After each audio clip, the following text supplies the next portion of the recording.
विद्यार्थियों, इसके पिछले भाग में आपने यह पूरी कहानी सुनी थी। आज हम इस कहानी के प्रमुख बिंदुओं और शिल्पगत विशेषताओं के साथ साथ प्रश्नोत्तर पर चर्चा करेंगे। क्षितिज, भाग 2, पाठ संख्या 10, नेताजी का चश्मा। लेखक स्वयं प्रकाश। प्रस्तुति निरुपमा कुमारी, रामरुद्र +2 उच्च विद्यालय, चास, बोकारो, झारखंड।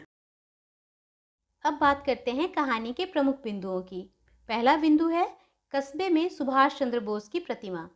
हालदार साहब जब भी कस्बे से गुजरते उन्हें सुभाष चंद्र बोस की प्रतिमा दिखाई देती, जिसे देखकर ही तुम मुझे खून दो मैं तुम्हें आज़ादी दूंगा जैसे नारे याद आने लगते। दूसरा बिंदु है मूर्ति के चश्मे का रहस्य। हालदार साहब यह देख आश्चर्य में पड़ जाते कि मूर्ति का चश्मा बदल कैसे जाता है। पत्थर की मूर्ति पर वास्तविक चश्मा देख उन्हें आश्चर्य होता। तीसरा बिंदु है चश्मा बदलने का रहस्य। इस रहस्य से पर्दा उठाने के लिए वे पान वाले से बात करते हैं, जो उन्हें कैप्टन चश्मे वाले के बारे में बताता है। कैप्टन चश्मे वाले के बारे में भी उनके मन में कई सवाल आते हैं, जैसे क्या यह नेताजी का साथी था या आजाद हिंद फौज का सिपाही।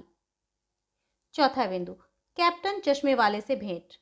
पान वाले का यह कहना कि वो लंगड़ा क्या जाएगा फौज में, पागल है पागल, उन्हें अच्छा नहीं लगा। उन्होंने कैप्टन को देखा, वह बूढ़ा मरियल सा आदमी चश्मे बेचने वाला था, जिसकी अपनी दुकान तक नहीं थी। वो फेरी लगाकर चश्मे बेचता था। पांचवा बिंदु कैप्टन की मृत्यु।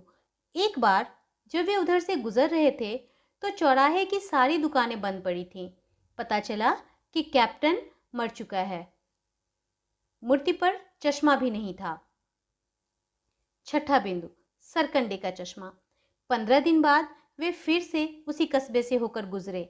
ना चाहते हुए भी मूर्ति पर नजर पड़ी। उस पर सरकंडे का चश्मा लगा हुआ था। उसे देखकर अपनी भावी पीढ़ी में भी देशभक्ति की भावना व्याप्त होने के उद्गार से उनकी आंखें भर आईं।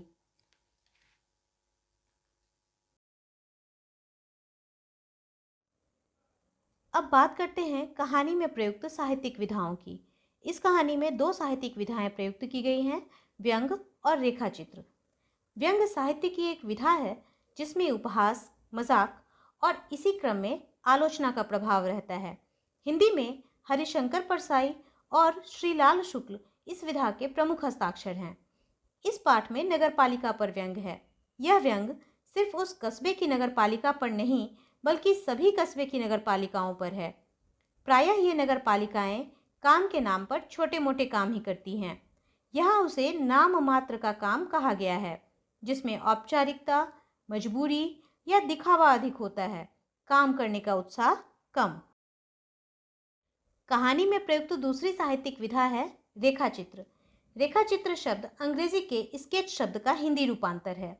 जैसे स्केच से रेखाओं के माध्यम से किसी व्यक्ति या वस्तु का चित्र प्रस्तुत किया जाता है, ठीक वैसे ही शब्द रेखाओं के माध्यम से किसी व्यक्ति के व्यक्तित्व को उसके समग्र रूप में पाठक के सम्मुख प्रस्तुत किया जाता है।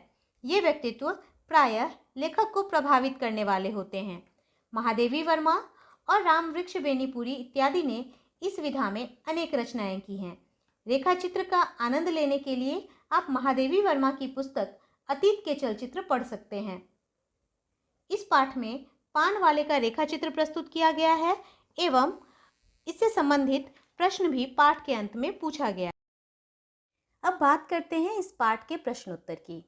2015 जैक बोर्ड के एनुअल एग्जामिनेशन में पठित गद्यांश का प्रश्न इस पाठ से आया था। वहाँ जो अंश लिया गया था वो इस प्रकार है।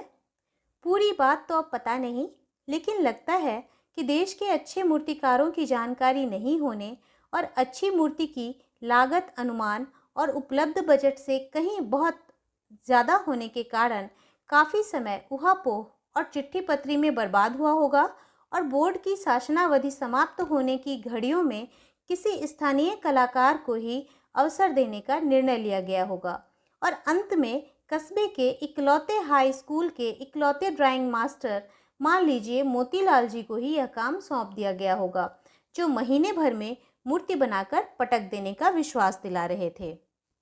इस गद्यांश पर आधारित पहला प्रश्न है, पाठ और लेखक का नाम लिखिए। चूंकि ये पठित गद्यांश है तो आप आसानी से बता सकते हैं कि पाठ का नाम नेताजी का चश्मा और लेखक स्वयं प्रकाश। दूसरा प्रश्न है, छोटे कस्बे में सार्वजनिक निर्माण में प्रायः कौन सी समस्याएं आती हैं। यहाँ पर आपने देखा है कि दो समस्याओं का जिक्र है। पहला है साधन की समस्या और दूसरा है शिल्पी की समस्या। तो इन दोनों समस्याओं के बारे में आप इसमें लिख सकते हैं। तीसरा प्रश्न है, मूर्ति बनवाने का काम किसको सौंप दिया गया होगा।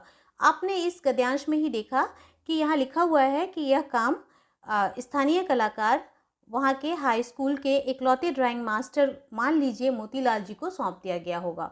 तो आप इन पंक्तियों से इस प्रश्न का उत्तर लिख सकते हैं। चौथा प्रश्न है, पटक देने का अर्थ क्या रहा होगा। पटक देने का भावार्थ यह रहा होगा कि जैसे भी हो निश्चित समय सीमा के अंदर मूर्ति तैयार कर देना। मूर्ति में कोई कमी रहने की जिम्मेदारी नगर पालिका की मानी जाएगी, मेरी नहीं। दूसरा प्रश्न है, सेनानी ना होते हुए भी चश्मे वाले को लोग कैप्टन क्यों कहते थे। 2011 एनुअल एग्जामिनेशन में यह प्रश्न पूछा गया था।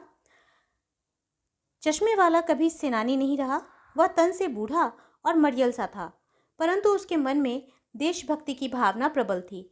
वह सुभाष चंद्र बोस का सम्मान करता था और नेताजी की बिना चश्मे वाली मूर्ति देखकर आहत होता था। इसलिए वह प्रतिदिन उनके मूर्ति पर कोई ना कोई चश्मा अवश्य लगाता। उसके मन में नेताजी के प्रति इस भावना को देखकर लोगों ने उसे नेताजी का साथी या सेना का कैप्टन कहकर पुकारना शुरू किया। यह नाम भले ही व्यंग में दिया गया हो, परंतु फिर भी वह ठीक ही था। तीसरा प्रश्न है, पान वाले का एक रेखा चित्र प्रस्तुत कीजिए। 2012 सप्लीमेंट्री जैकपॉट परीक्षा में यह प्रश्न पूछा गया था। इस प्रश्न के उत्तर में अधिकतर बच्चे यह गलती करते हैं कि वह पान वाले का चित्र ही बना देते हैं। लेकिन आपने देखा होगा कि जहाँ पर विधाओं की चर्चा थी वहाँ पर रेखा चित्र विधा के बारे में बात की गई है। तो आपको शब्दों के माध्यम से ही पान वाले का चित्र यहाँ रखना है। पान वाला साक्षात पान भंडार था।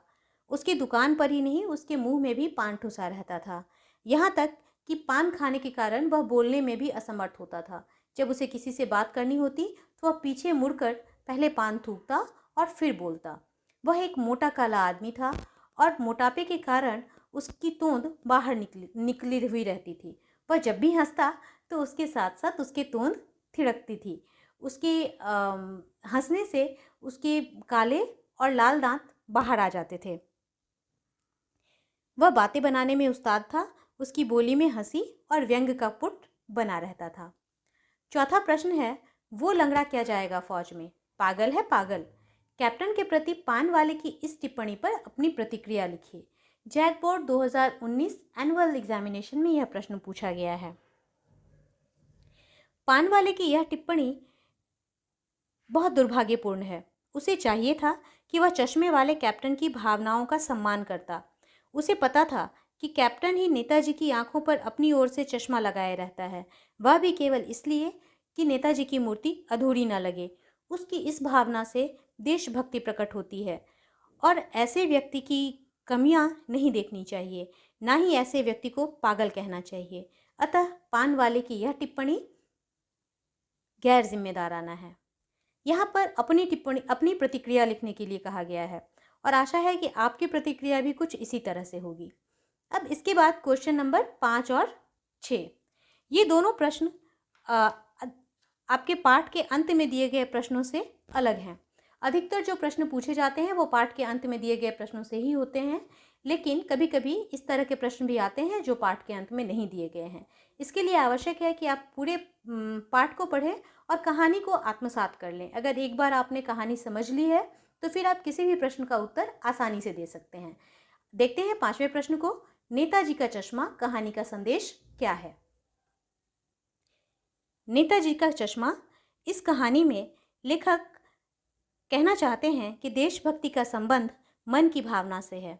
देशभक्ति प्रकट करने के लिए ना फौजी होना ज़रूरी है और ना ही शरीर से शक्तिशाली होना, यानी कि देश की सीमाओं की रक्षा करने वाला ही केवल देशभक्त नहीं होता है, बल्कि देश के हर एक अंश से प्रेम करने वाला व्यक्ति देशभक्त होता है। देशभक्त कोई भी हो सकता है, चाहे वह बूढ़ा हो या बच्चा। यदि कोई मनुष्य अपने महापुरुषों के सम्मान के लिए छोटा सा भी त्याग करता है तो वह देशभक्त है। इस कहानी में यह भी दिखाया गया है कि देशभक्ति की भावना छोटे से छोटे कस्बे में भी दिखाई देती है। छठा प्रश्न है, कैप्टन मूर्ति का चश्मा बार बार क्यों बदल देता था? यह प्रश्न 2012 एनुअल एग्जामिनेशन में पूछा गया है। सुभाष चंद्र बोस की मूल मूर्ति पर चश्मा नहीं था। इस कमी की पूर्ति चश्मे वाला कैप्टन करता था। वह चश्मे बेचा करता था, अतः वह कोई ना कोई चश्मा नेताजी की आंखों पर लगा देता था। अगर कोई ग्राहक मूर्ति पर लगा फ्रेम मांग लेता तो कैप्टन वह फ्रेम उतारकर उसकी जगह कोई अन्य फ्रेम लगा देता था। इस प्रकार मूर्ति पर चश्मे बदलते रहते थे। आशा है आपने पाठ को अच्छे से समझ लिया होगा और अब आप इसके प्रश्नोत्तर लिखने में भी सक्षम हो गए होंगे। धन्यवाद।